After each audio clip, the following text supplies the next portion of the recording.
The gap between classroom knowledge and practical workplace skills is widening. Despite the democratization and presumably easier access to information, it just isn't enough. While a generation of university graduates entering the job market feel unprepared, there are so many high school students trying to get their foot in the door. How can we make sense of our future workforce and their ability to help us solve the world's biggest problems? That's why my guest this week is Joe Seddon. Joe is the founder and CEO of Zero Gravity, a social enterprise which connects the UK's most talented students with mentors, universities, and employers. He has been named as one of the top 10 young digital leaders in the UK. He was on Forbes 30 Under 30 in 2022, and he's received a number of awards for social impact and education. This conversation is going to be fascinating. But first, welcome to this week's episode of Make Sense, a video podcast that simplifies complex issues at the intersection of tech and people. Whether you're totally hyped on artificial intelligence and ready for the robot takeover, or you want to crawl into a cave after deleting all of your social media accounts, I don't blame you. I'm here with my guests to help make sense of what's going on so you can design yourself into the future. My name is Lindsay, the Lady Engineer. I am a pragmatic futurist and human-first technologist, serial entrepreneur, and innovation consultant. If you're new here, subscribe on YouTube or wherever you get your podcasts. Let's make sense of our future workforce and the role of technology in educating them. Joe, thank you for joining me. How are you? I'm good, Lindsay. How are you? I'm doing well. I'm excited for this conversation and excited to talk to you more. Last month, Zero Gravity was named as the Tech for Good Company of the Year in the UK 2023 Tech Awards. Congratulations. Yeah, it's a great achievement for our team, and it kind of feels a bit surreal because when I started Zero Gravity, the whole concept of tech for good really wasn't understood in the UK. Like people kind of saw tech companies as just about maximizing value for shareholders, creating disruptive innovations which not always had a positive impact on society. So the idea that tech could actually be a driving force for social change was not necessarily intuitive, but I think people get it now, and especially in the UK, there's some really cool mission-driven tech companies that are transforming issues which traditionally people would have associated with charity or the government to sort out. And I think that's a really positive trend, like not just in terms of having a social impact, but actually repositioning technology as a force for good in the world rather than a kind of pesky disruptor that only benefits a small percentage of people. Yeah, yeah. You wrote that you believe in a simple yet powerful truth that technology is a leveler. And you just mentioned, and you have a social mission and a for-profit startup. So how do those two go together?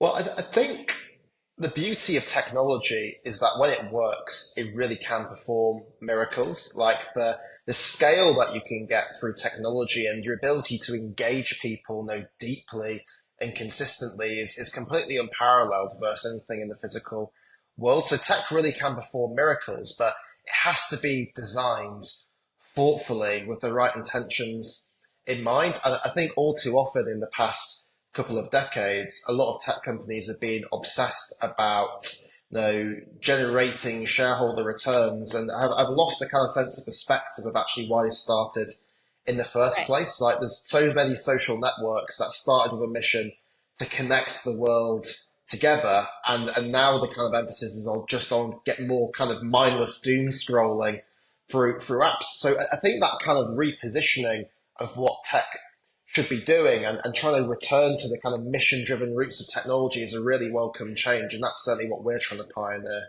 at Zero Gravity. Yeah, I saw the reporter and journalist, author, podcaster Kara Swisher last night in Philadelphia, and she talks about that a lot of the leaders driving technology in the 90s and 2000s, they're, the geeks, the nerds, socially awkward, right? And maybe they don't have the same deference for people and the subjectivity of the human experience in designing the solutions that they introduce to us, however profound in the past. I would say actually, like, let's talk about the past 50 decades because the story of this goes really, really, really far back. So I appreciate that this trend is becoming more mainstream. That's good for me and my beliefs as well. Yeah, I think technology like used to be associated with unorthodox people and unorthodox thinking. And the tech industry kind of used to be a home for people who didn't have a home anywhere else, the people who wouldn't thrive in a sort of typical Just corporate misfits. office job. And yeah, like the misfits, the weirdos, the disruptors, and in many ways that was an advantage because like what you got out of that was very diverse thinking and people who could think at a level of abstraction that created, completely new solutions to problems that people just weren't thinking about before. Mhm.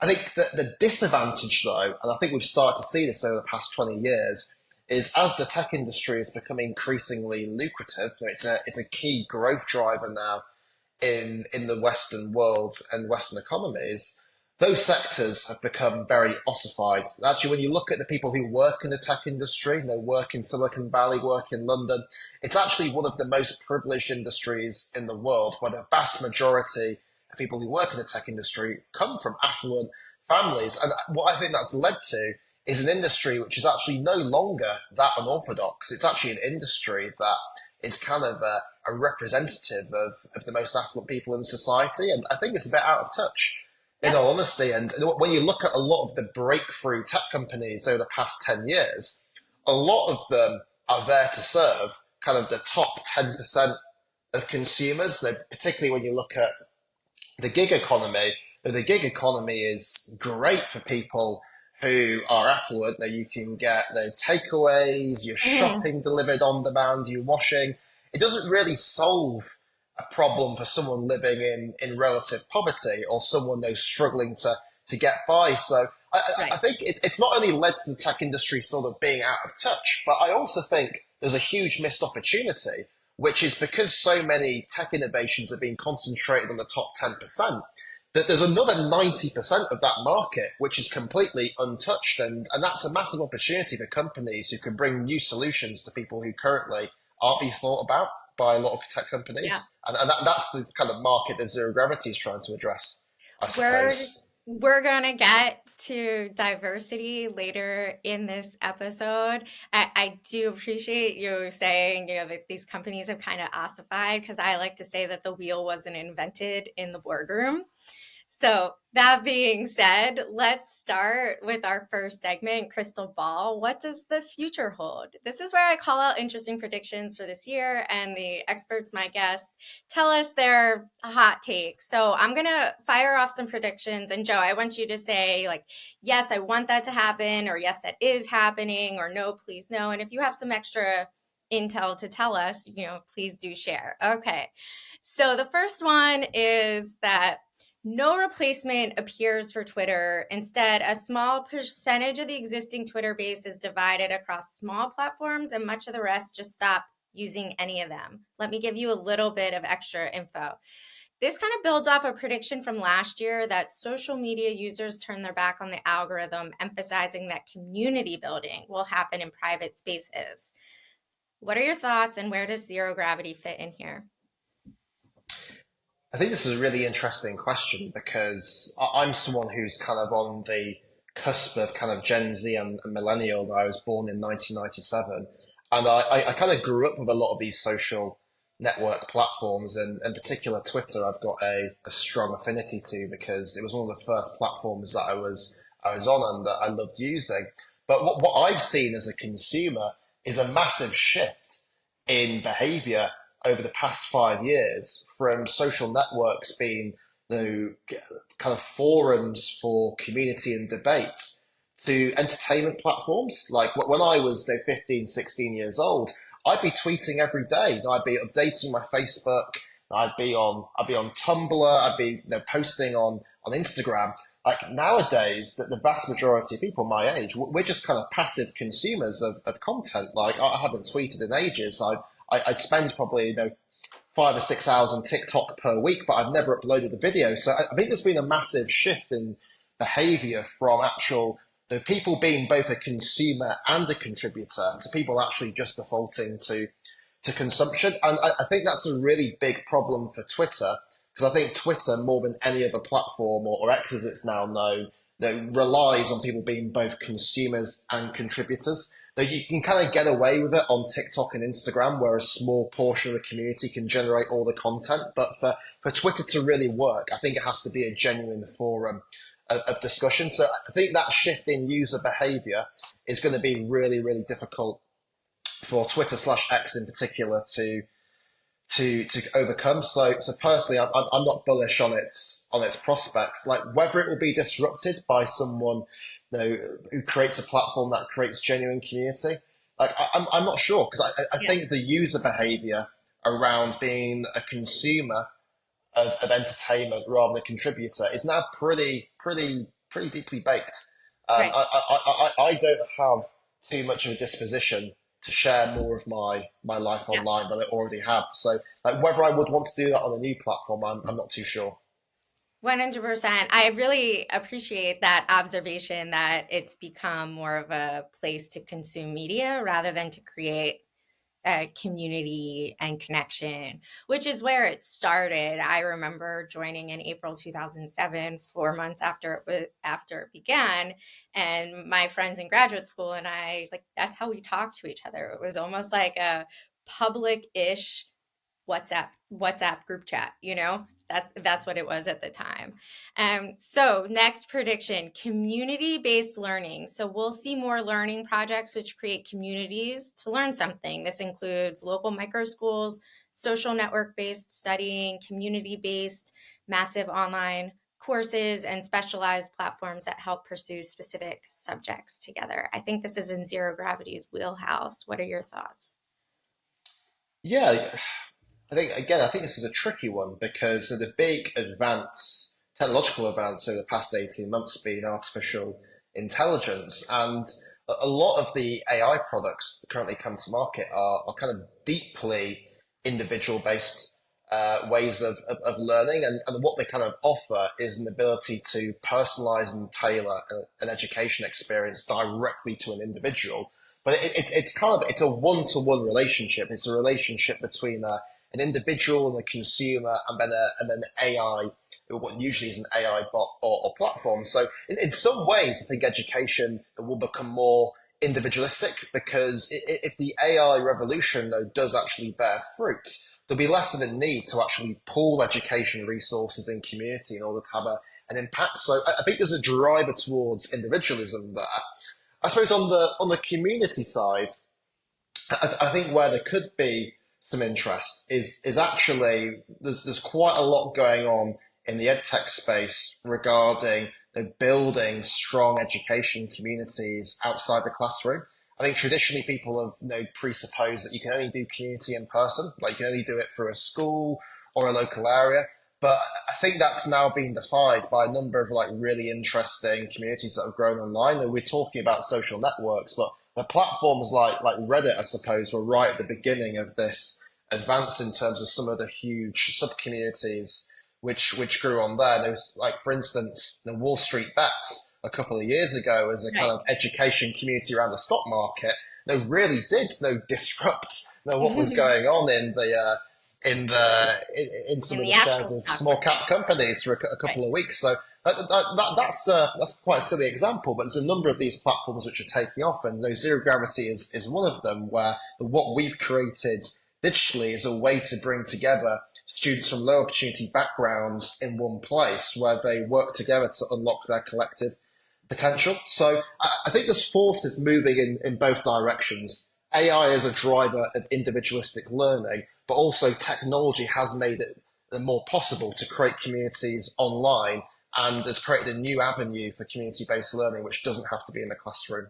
Yeah, I appreciate that distinction because I didn't bring in a prediction about AI in the classroom into this segment, but they're definitely out there. Lots of like, there's no way to avoid it anymore. AI is going to be part of education. So I appreciate you distinguishing between the value of community based because there's a ton of value in relationships. And I know we talked about that last week in preparing for this episode. And so there is a need for both the community based and the hyper personalized learning in the future. So the final one is because I know that you follow Zero Gravity follows your students through university and into the job market.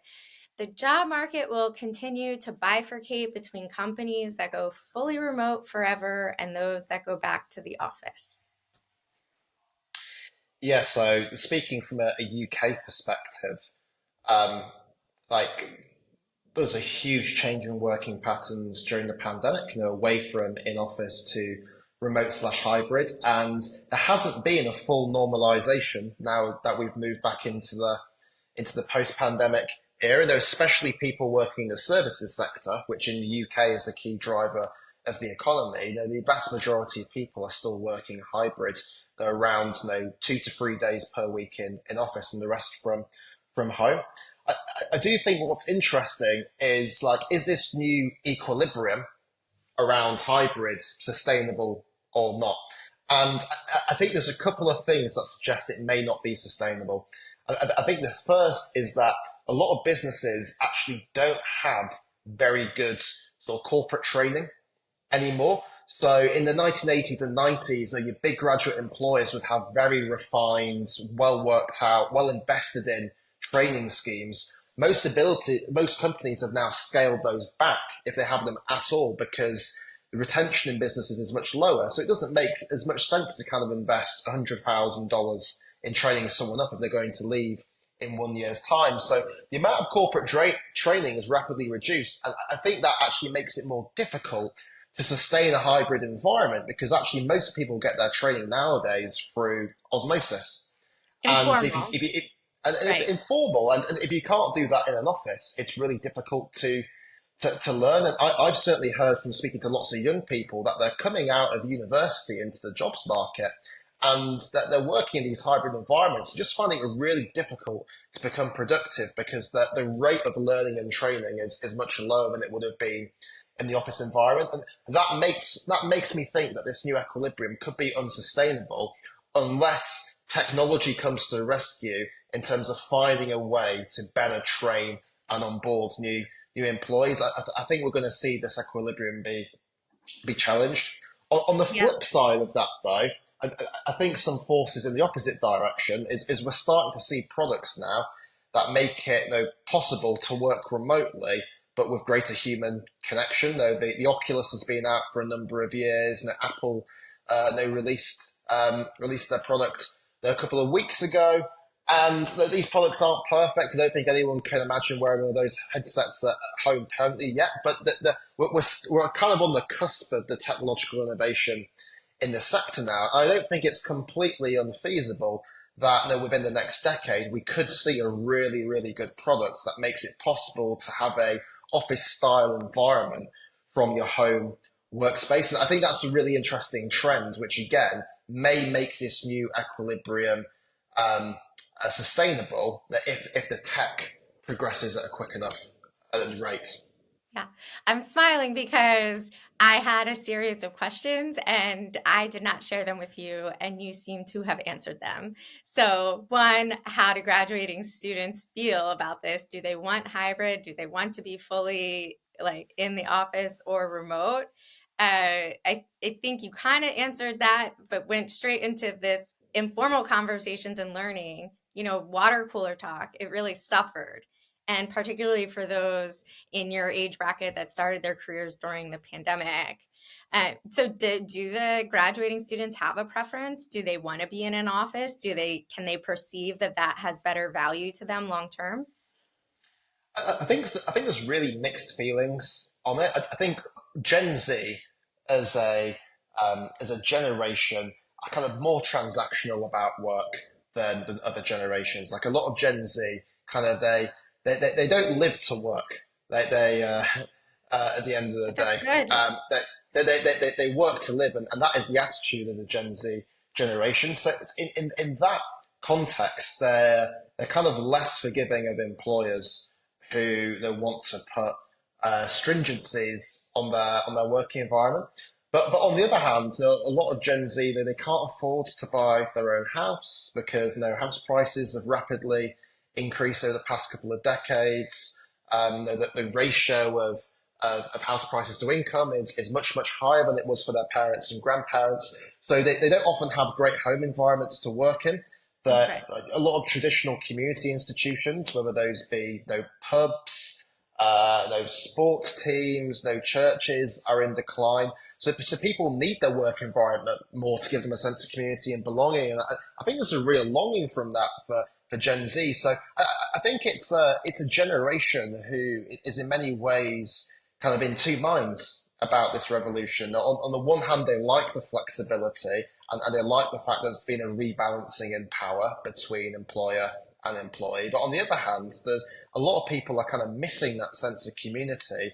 They don't have a clear sense of training and Hmm. career progression and don't have great home environments to work in. So I think this is a very unsettled generation who does not feel at home in this current environment. And very few of them, unfortunately, have a very optimistic outlook on the world. And I think that's a really key generational shift because for our parents and grandparents, most of them went through life with the core assumption that the world was going to get better, richer, wealthier, more exciting place to live.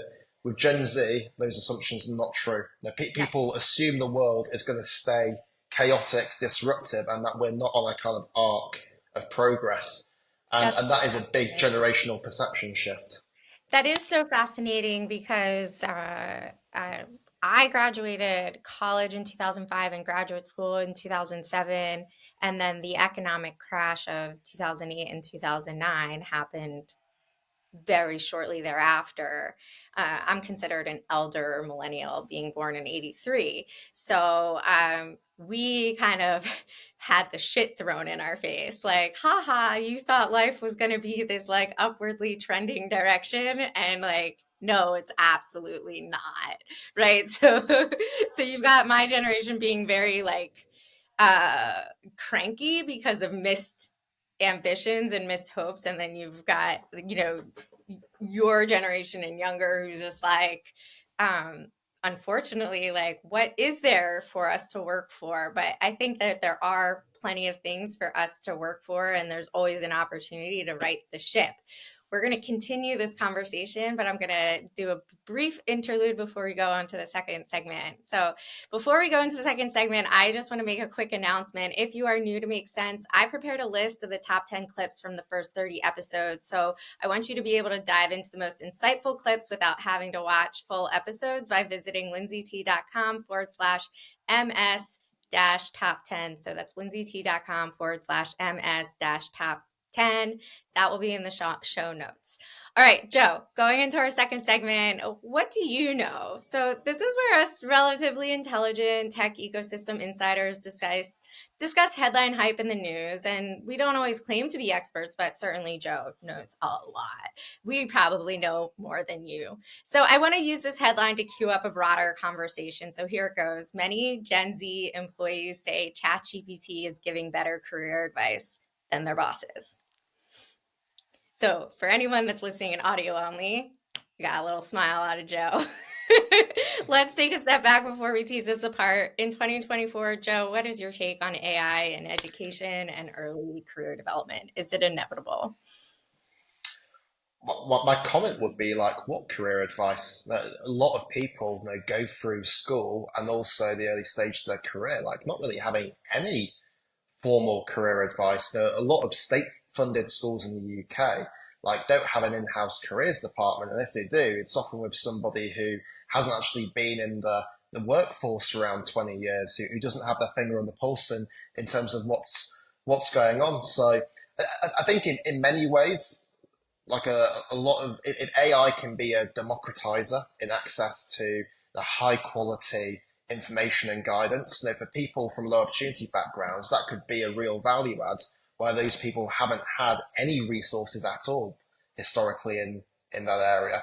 I think one risk currently is the vast majority of AI products are kind of chatbot style products which require a user input and interaction. And like any system, the quality of the output is only as good as the input.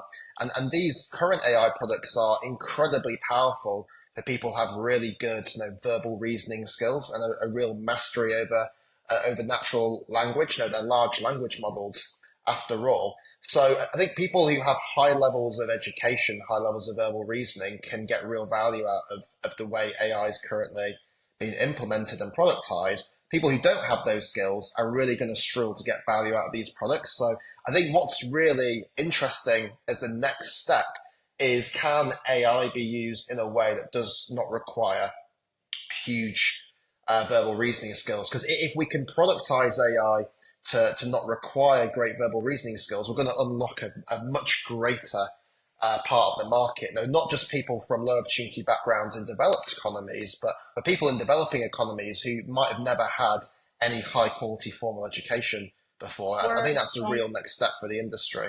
or they don't speak English as a, first language, so the LLMs aren't accustomed to them. They don't know how to like ask those questions.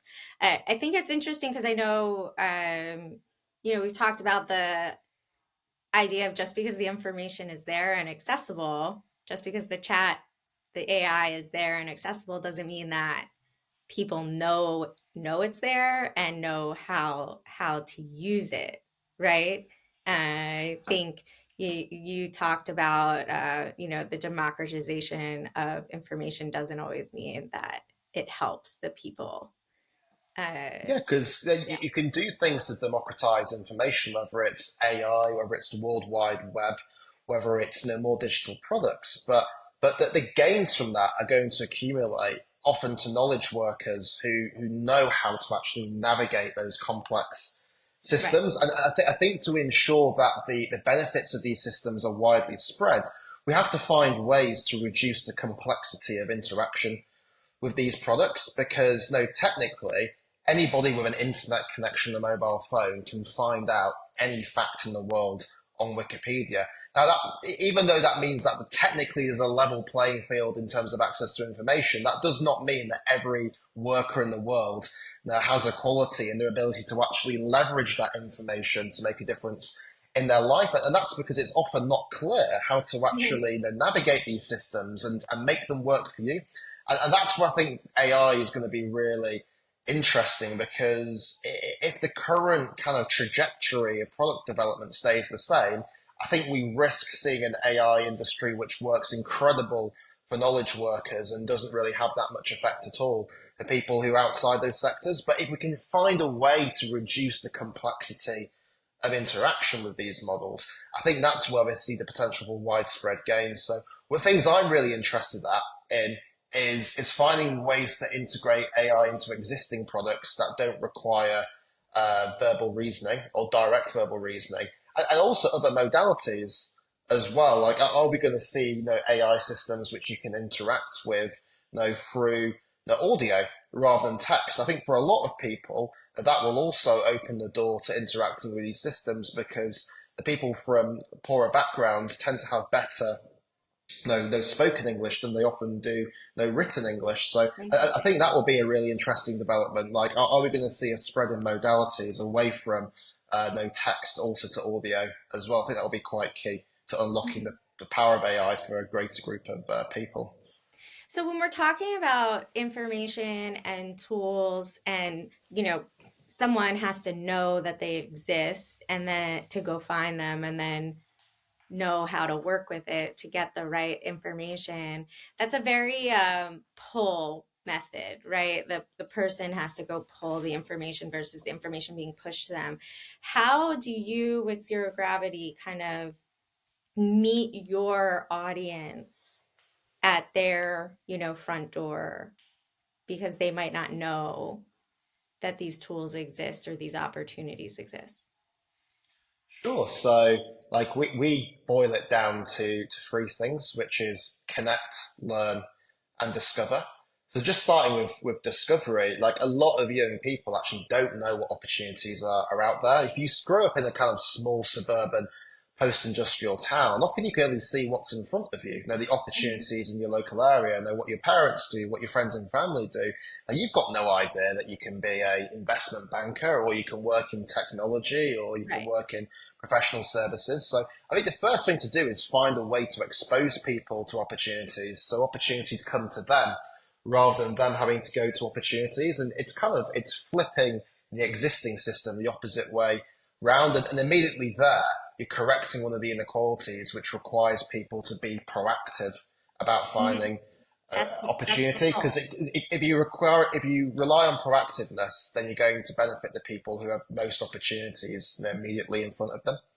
When it comes to connecting, I think actually changing the group of people who you interact with can be quite key to actually understanding how systems work. Like if you want to apply for a career in technology, if you're surrounded by people who work in that industry, you have a mentor, you've got people who are aspiring to work in it alongside you, you kind of work out over time like what the inside track is to actually get one of those jobs, because so much of information is actually communicated socially rather than people actively seeking it out. So you kind of get that know-how over time, Right. and that's really key. Changing the group of people that you connect with, that has a real effect on outcomes. And the final one is learning as well. Though to break into a lot of industry sectors, like often you do have to upskill yourself and acquire new knowledge, but that is much easier to do when you know where to start and you know exactly what skills and knowledge you require. And for a lot of people, they don't know where to start.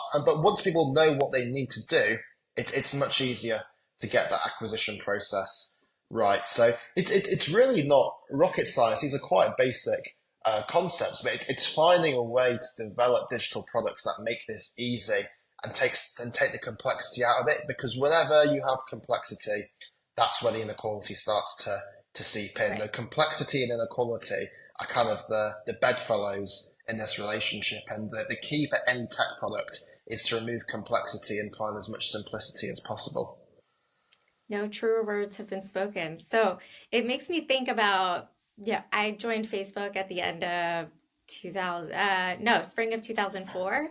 It was when Mark Zuckerberg was just launching it to one university at a time. So you had to be at the specific university, be part of the club, very like, who do you know and what do you see in front of you kind of network.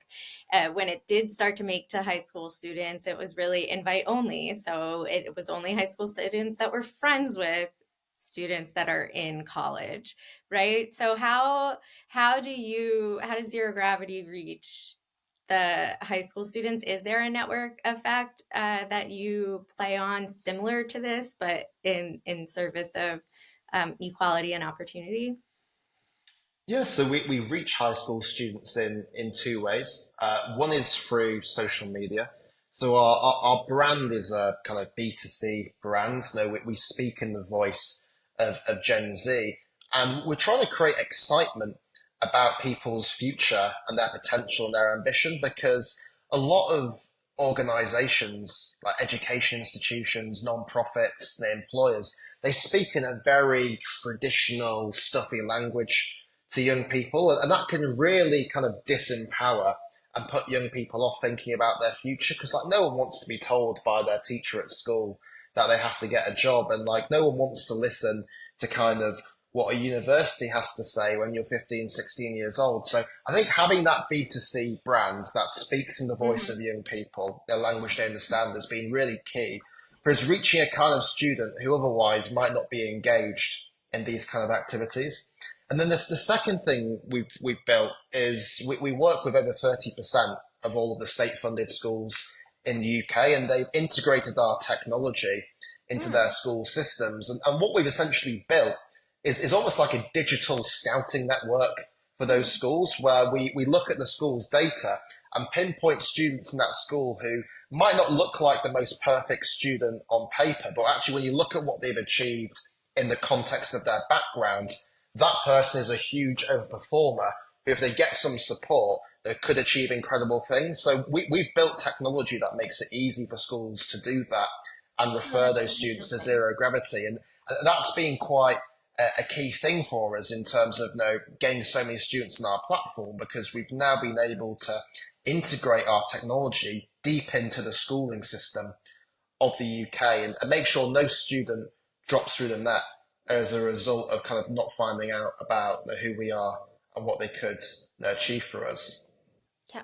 To go back, just to wrap this segment up around, Gen Z employees say ChatGPT is giving better advice than their bosses. Um, Now thinking about not just the high school students, but now that they're graduating, they're starting their roles. What do you believe young employees are looking for support on? Where do they need help? Yeah, I think a lot of young employees often don't know where to start in terms of the core behaviors and traits you need to Mm, succeed in the modern workplace. The truth is, a lot of students pick up really bad habits at university slash college. Just to give a silly example, most students will do their essay and submit it 1 minute before the deadline. And that is a standard practice slash habit which is kind of deeply built in a lot of young people when they go through university and college. But you bring that behavior into the workplace and you end up getting into deep waters pretty quickly. Because if you do everything 1 minute before the deadline, it makes it impossible to actually achieve and deliver long-term projects. So I think a lot of students, because they've formed bad habits at university, and a lot of universities have kind of abdicated their responsibility to shape the character of mhm. students, that they don't know what the core behaviors and traits they need. And that is the kind of prerequisite, I think, of succeeding in the modern workplace. So I think businesses have an increased responsibility now to think deeply about management and coaching, like really high quality management to kind of shape a young employee's character and core behaviors, but also having a really clear culture as well. And that doesn't just mean having a presentation that you write down and you kind of trot out once a year. It means having really clear values for your company, which young employees can copy as core behaviors. Because if you have a very values led company, it becomes very easy to kind of develop and mimic behaviors. If you don't have a very clear culture, Yeah. then young people are kind of like they're left in a sea of confusion, like not knowing what are the behaviors and traits that this company particularly values. So I think great management and culture is more important than ever before because of a lot of those bad habits that are formed earlier in the education train.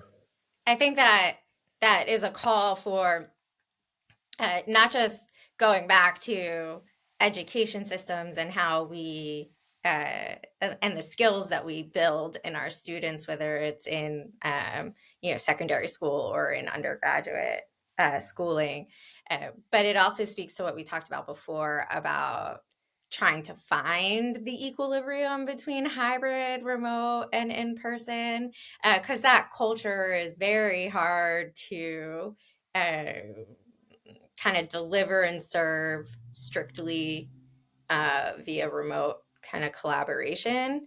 And it sounds like where early employees need the most help is maybe not in places where AI is the strongest, which is nuances in human behavior.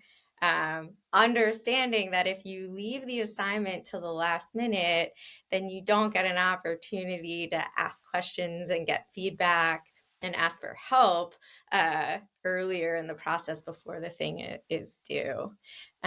So it's very, very interesting. I mean, there's things you can use AI to help you, like how to write an email to your bad manager. But we do need better managers, and hopefully managers are using AI to become better managers too, right?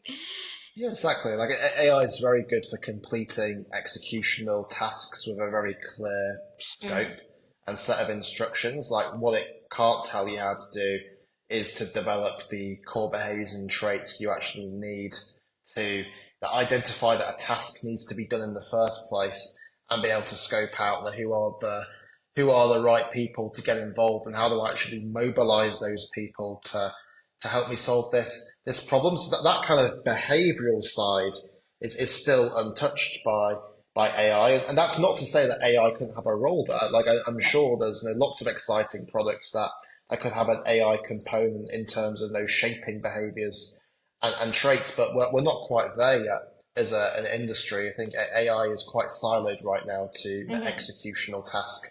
completion. I like the idea of, putting together, I like the idea of coaching. There's a company I performed due diligence on a few years ago called, I believe it's Skill Cycle, and they pair executive coaching and skills based coaching with curriculum and learning modules. So being able to have that expert coach that can look at the nuanced behavior of an employee, but then also leverage AI for very hyper personalized learning. It sounds like a really great way for companies to move forward and help their employees be successful. There has to be an equal balance. There has to be a balance in here between companies not wanting to spend a lot on training because people are going to leave, but also understanding that enough training is going to keep people there and feeling good in their jobs. So, Yes, it's it, it's a vicious cycle if you don't get it right. Now, right. if you de-invest in training, then you cause a retention issue that reduces your incentives to actually invest in training. So it's a vicious cycle, and companies need to work out how to kind of break out of that Right. cycle as quickly as possible. Yeah. So in our final segment, it's titled Deep Dive, but we probably only have 5 to 7 minutes. So today we're going to discuss efforts to redefine diversity, particularly for the betterment of innovation and problem solving. Make sense listeners know that it's imperative to understand the people on the teams behind the tech products and services we use. It's important because we humans make many design decisions based on personal conjecture. So it's human nature. And as much as I tout the importance of research and getting out of our own heads and focusing on the customer perspectives, teams are just going to continue to design based on their own views. Again, it's human nature. So if we just accept that, then part of doing better is to promote diversity on teams. Joe, you grew up in a single parent family and went on to study at Oxford. Instead of taking a corporate job, you set out to level the playing field. How is diversity currently looked at, and how do you think it needs to change? Well, I think one of the really great things that's happened in the past 50 years in the UK is there's been a real sea change on gender diversity in the workforce. 50 years ago, it would be all male boardrooms, all male senior management teams, and there has been real change in that area. And whilst there isn't equality yet in the boardroom and in senior positions, there's been substantial progress, and it's certainly something that both businesses and regulators really care about. And I think we've seen a similar thing with ethnicity as well in the past 10, 20 years. I know that's an even bigger issue in the US than it is in the UK, but there's been real progress there. But I think what's been missed is actually one of the deepest forms of diversity of all, which is actually what socioeconomic background is someone from. If you change the constitution of your boardroom to have no more women in the boardroom, but all those women are from the same backgrounds as the men who used to be in there, then you kind of get the optical diversity out of that, and you get gender diversity, but you don't get true diversity of background, and you're unlikely to get true diversity of thought as well. They're people who actually come from very different environments and circumstances who can bring a different perspective on the world. So I think even though there's been real progress in gender and ethnic diversity, that there hasn't been progress in what I think is one of the core areas of diversity, which is socioeconomic backgrounds. And that's something that I think really needs to change, not just because it's the right thing to do in terms of unlocking talent from all backgrounds, but because I actually think this is existential to the economy as well, and major economies, which is if companies are not utilizing talent from all backgrounds, that is a really bad allocation of resources. Now, you don't have the most talented, productive people in the roles that they should be in. And to put this in a kind of UK specific context, if the UK could increase the level of social mobility just to the same level as our Western European counterparts, so we could unlock £39 billion of GDP each year. That's enough to give £1,000 to every single person, every single household in the UK. And for the US, the gains are even bigger, an order of magnitude higher than that. So I think this needs to be a real thing that not just companies, not just universities, but governments concentrate on. It's not a nice to have. I think it's existential because